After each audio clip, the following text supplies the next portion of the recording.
So this take two of the same thing. I'm not gonna take so long with this one. But okay, Poochie. Um, thought she wasn't cheating. Come to find out, mm, I got a rental car for her. Gassed up. Gave her some money to spend. She told me she was going on vacation in Tennessee. I just thought she was just loving me the way I was loving her. Again, I wasn't married, didn't have any kids, so I had money to spend, money to blow. All that money I blowed, I could have been putting it in a saving account. Anyways,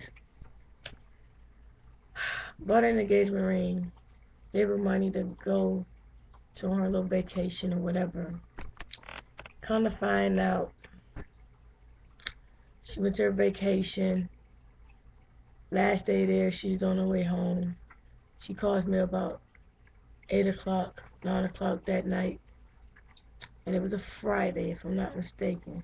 Called me like 8 o'clock or 9 o'clock that night and told me, "Hey, Lou, you come get me? Ran out of gas." So, me being me, loving her, or thought I was loving her, lusting her, I asked my battle buddy. I was on leave. I asked my battle buddy because I couldn't go get her. Because the rental car she had is the car that I was using because my car was in the shop. I asked my battle buddy, I'll give you gas money if you take me to go get my girl. Now, mind you, at this time, this is the don't ask, don't tell situation. But my roommate, my battle buddy, knew everything. She knew. She's like, no problem, Lou. I got you. But you know I got to be back for formation. As long as I'm back for formation, I'm good. I said, roger that. I got you, battle buddy. So, 21, never took any no dose, no type of energy pills or anything like that. I took about 4 no doses. I took about 2 stackers, 2 or 3 stackers. I drank the Red Bull, half of it anyway. I threw it away because it was disgusting. I drank a Monster, and I drank a Starbucks mocha latte. I think that's what they're called, mochachinos or whatever. Do you know the one they sell in the little small jars? Yeah, that one. So again, I've never took that much stuff in my life because I was stupid to all the stuff I was taking. My battle buddy didn't know about it. You know, she knew about them, but I didn't. And I never took them before. I had no need for it. So, but anyways, get on the road. Uh, she told me, my girlfriend told me at the time that it was only 2 hours away, a 3-hour trip.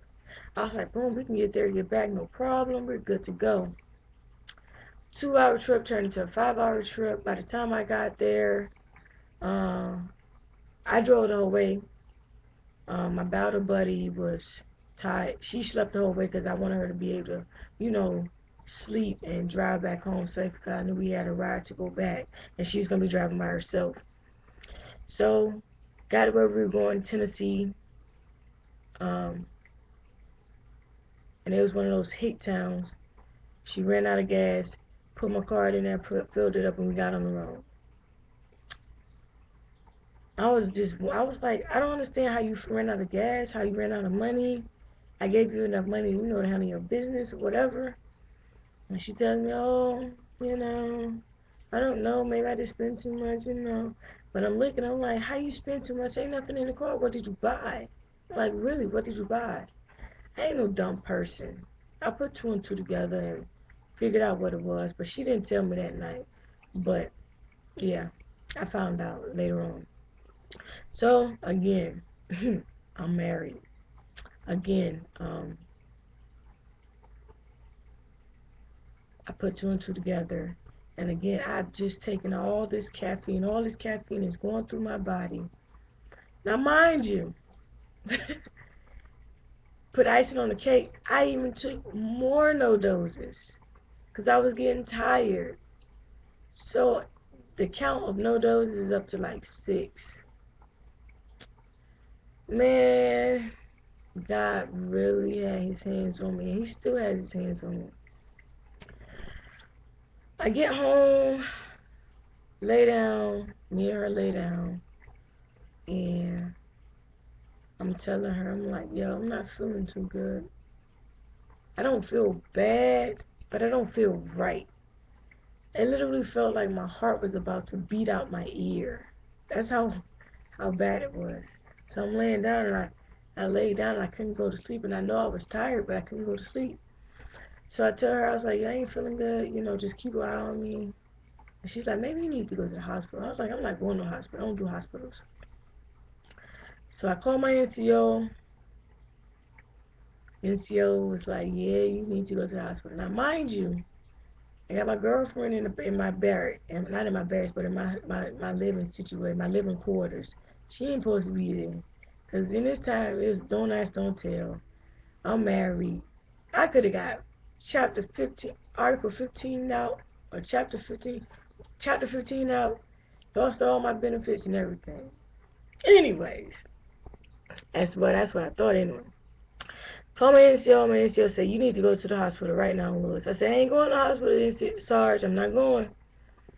She said, you better get there right now. So I went ahead and went. Thank God I did.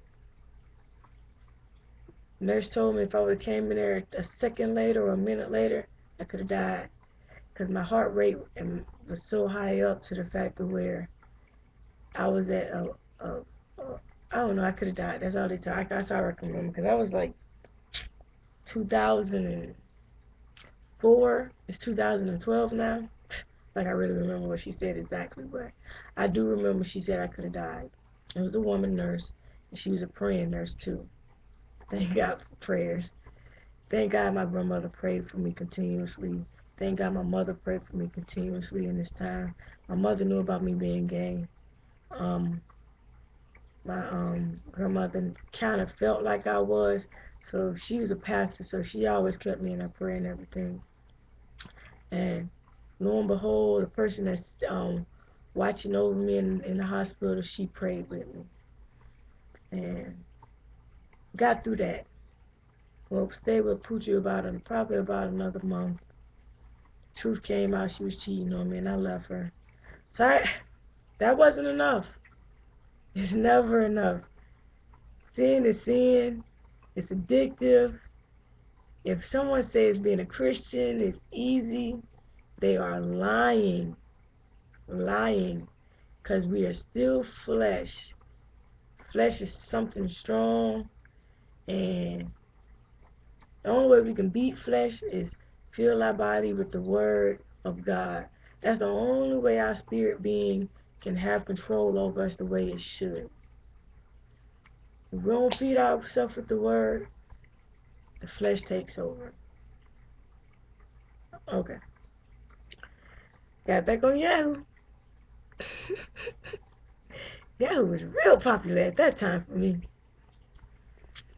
Got back in that lesbian chat room. Evaluation time. So, met this girl named Tina. She lived in Hopkinsville, Kentucky. Hopkinsville, Kentucky is like 30 minutes away from another military base. Oh, the devil had a plan for me.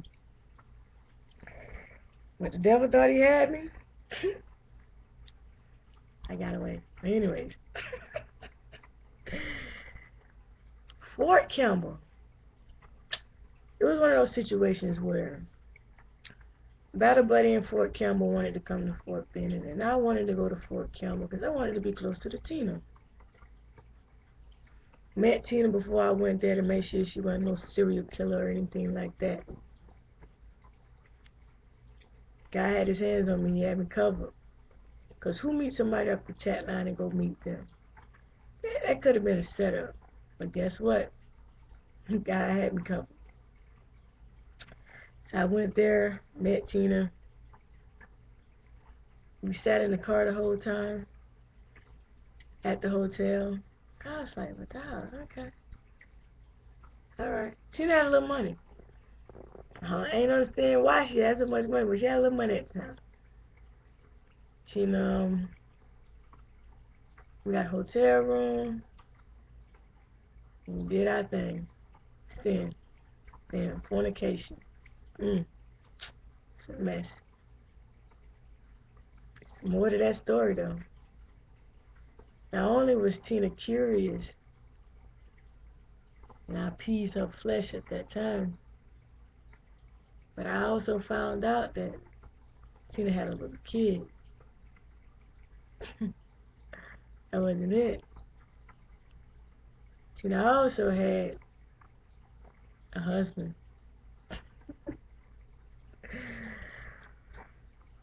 Oh, now that should have been a sign. She got a husband. She got a kid. Why are you messing with this woman? I was in too deep at that point, though. Feelings. What I thought was love, I later found out was lust. But I'm going to call it what I said it was at first. Tina was my first lesbian love. Man, we stayed together for a while. I had my own place, got to Fort Campbell, moved to Fort Campbell. Tina moved out of her mom's house and moved in with me. I said, well, she can't be, man. She moved in with her mom, you know. She had a little kid, but hey, whatever, I can deal with that. Came out later, she had a husband. She told me her husband wasn't treating her right and all this and that, and dummy.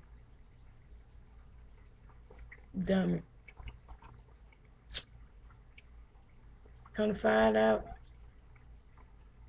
there was 2 young kids, got married young, and neither one of them was ready for marriage. Neither one of them was really ready for a kid. So they just separated. Situation with that, Tina's husband found out where I stayed, where I lived. Tina had been staying with me for about 6 months. He found out where I lived. I guess he followed Tina home one night and he came to my house acting a fool. Only thing with that is I was bigger than him. He's at my house acting a fool. I had the right to shoot him. He knew that. I was actually black too. He was white. He didn't know what I could do. All he knew I was in the military. I was bigger than him. There's a possibility that I can do something. So he left my house that night. I went to the house. I went to the police station the next day and got a restraining order against him. Boom, bam. He wasn't allowed back to my house. But that still didn't get me to leave Tina. But what did get me to leave Tina? Tina cheated on me. Tina told me though, she's like, yeah, you shouldn't stay in the military. Y'all about to go overseas. You need to go ahead and try to get out. I'm still thinking I love this girl. I'm going to listen to her. Got out the military.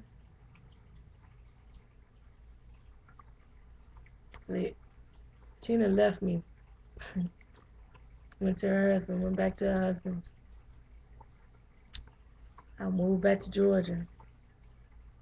My mother came. Thank God for a loving mother. She came, dropped everything, and helped me pack up my stuff, and I moved back to Georgia. Alright, now that ain't the end of Tina, but we're going to go ahead and move on.